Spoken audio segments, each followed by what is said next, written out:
Mr. Chairman. Good morning. Welcome to each of our nominees, to your families and friends and supporters who are here with you today. I'm going to address some concerns I have about the Bureau of Consular Affairs, even though the nominee to head that office is not on the agenda today. But Mr. Evans, because it's part of what you will be doing, I think it's important, and for each of you, if you are approved for the post that you've been nominated for, I think it's worth reporting since this will be a big issue for each of you. For many Americans, one of the most familiar functions of the State Department is the Bureau of Consular Affairs. It issues passports to Americans traveling abroad as proof of citizenship, and it processes visas for foreign nationals, ensuring the integrity of U.S. border security. It combats fraud, working with partners like Diplomatic Security and the Department of Homeland Security. It plays a role in adoptions and in cases of parental child abduction.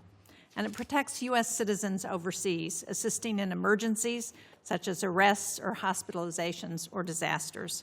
It is the public face of the State Department for people around the world. So, Mr. Evans, if confirmed, you will be responsible to oversee this critical component of the State Department. I think there's no room for error here. I can assure you all that the most calls that we get in our office have to do with the Bureau of Consular Affairs and what our constituents are looking for when they travel. And it doesn't matter whether they're Republicans or Democrats. Americans don't like long delays when they need a passport.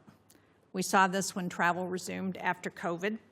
There was an outcry from constituents to improve passport turnaround times. To the State Department's credit, there have been improvements over the last few years, and I'd like to hear how you plan to build on those efforts.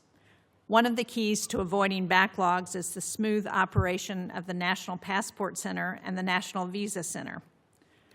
These are centers that I know something about because they're located in Portsmouth, New Hampshire.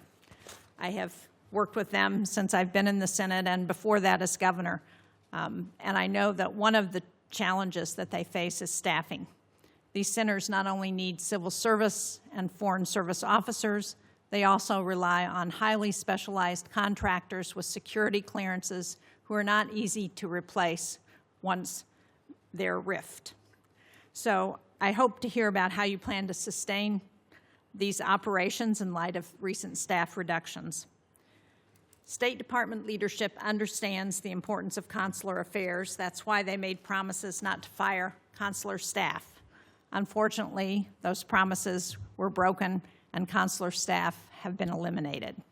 And what's, I believe, self-defeating about those actions is that these employees not only deliver services to Americans, they pay for themselves. So consular affairs is a fee-based operation. That means it generates revenue.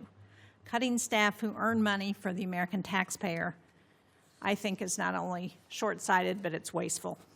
So, Mr.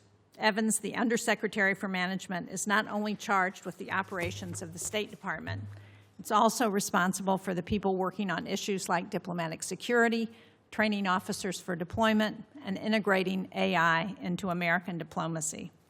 The success of these efforts is vital to maintaining a modern, responsive State Department that can meet the challenges of the 21st century.